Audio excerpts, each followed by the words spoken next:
What it do, Durag Nation? It's once again time for the year's biggest gaming event, Gamescom. And like every year, I've got you superhero fans covered when it comes to the games you're looking forward to the most. Gamescom has become the new E3, and this is going to be its biggest year ever, with a record-breaking 1,500 companies presenting during the week-long event at the large exhibition center in Cologne, Germany, with an 11% increase in the number of game studios showing up. Well, I went through all of them to find who is hiding a superhero game, because so far the biggest confirmed trailers and gameplay world premieres for the 2-hour opening night live stream on August 19th include Resident Evil 9, Ninja Gaiden 4, and World of Warcraft. But among the confirmed studios and publishers at Gamescom, I found 5 that have at least one superhero game in development, and 2 of the studios have no choice but to reveal a superhero game. As usual, I respect your time and quickly tell you everything you need to know, so Hulk smash that like button or change it to a dislike if the video was dog water. Starting off with a game releasing this year that I think could be one of the best superhero games ever made. One of the confirmed studios in attendance at Gamescom is Adhoc Studios. They shocked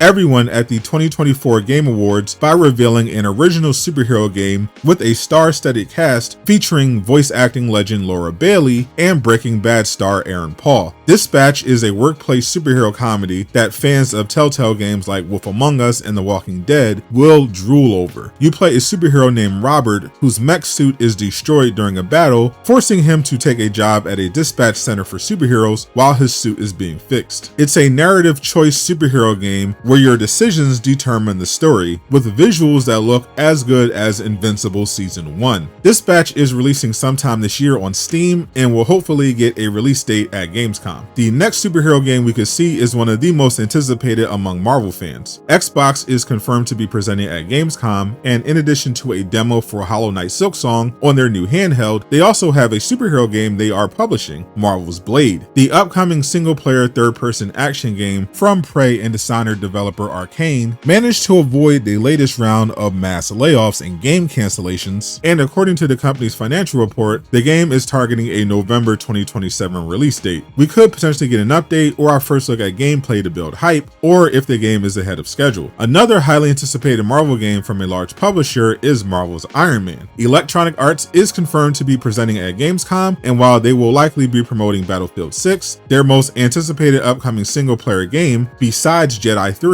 is Iron Man, which is currently the only Marvel game in active development after the cancellation of Black Panther. Iron Man still doesn't have a trailer, something the Black Panther game even got, so it's long overdue. However, since the studio developing the game, Motive, was assigned to help with Battlefield, development reportedly slowed down on Iron Man, so we still might not see the game until late 2026 or 2027. EA also has 2 other Marvel games they are planning, so it's possible they announce one early to build hype and recruit new hires. More than likely though, they'll focus on Iron Man, which will allow fans to play Tony Stark in a single-player open-world action RPG built in Unreal Engine 5. We have another Marvel game to go over, and this one was supposed to originally release this year and has no choice but to reveal something soon if they plan on keeping their new release timeline. The clue this game could show up during Gamescom is that one of the confirmed presenters is Paramount. Since when do they have a Marvel game? Recently, actually. Last year, Paramount merged with Skydance Media, which is basically the corporate version of the fusion dance from Dragon Ball Z. The deal was approved by regulators and made official at the beginning of this month. So now the full name of the company is Paramount Skydance Corporation. Skydance has a company called Skydance New Media run by Uncharted creator Amy Hennig, who is making a little game called Marvel 1943 Rise of Hydra. The game caught a lot of people's attention when they revealed the incredible story trailer using the full power of Unreal Engine 5, but we've yet to see actual gameplay. And with the game now moved from holiday 2025 to an early 2026 release window, they have to start their marketing cycle soon, or they'll be forced into another delay in order to avoid GTA 6, which is currently scheduled to launch next May. The narrative-driven action game allows you to play as Captain America, T'Challa's grandfather Azuri, as well as a Dora Milaje and a Howling Commando, who must all work together to bring down Hydra during World War II. This is high on my list of games to be most hyped for, and I can't wait to see what the combat actually looks like. The final final potential superhero game we have to talk about is from Warner Bros. The company is confirmed to have a presence at Gamescom via LEGO. While they will likely promote LEGO Voyagers and LEGO Party, fans are also expecting them to reveal their first major LEGO release since the Skywalker saga in 2022. There's been a huge shakeup with the WB gaming division, and they are now focused on developing games based only on Game of Thrones, Harry Potter, Mortal Kombat, and DC Comics, with the CEO specifically mentioning the desire for more Batman games. We know that Rocksteady is currently in development on a single-player Batman game, while its expected NetherRealm is doing Injustice 3. LEGO could reveal a Skywalker-style Harry Potter or Game of Thrones game, but don't sleep on the possibility of a LEGO Batman sequel as well, since DC has a lot of momentum right now thanks to James Gunn and Superman. In fact, in addition to the games I just mentioned, Warner Bros. Recently confirmed a new DC game in development, and this one could be a massive hit or a complete disaster. Click the video on screen to learn more. Also, huge shout out to everyone supporting me on Patreon.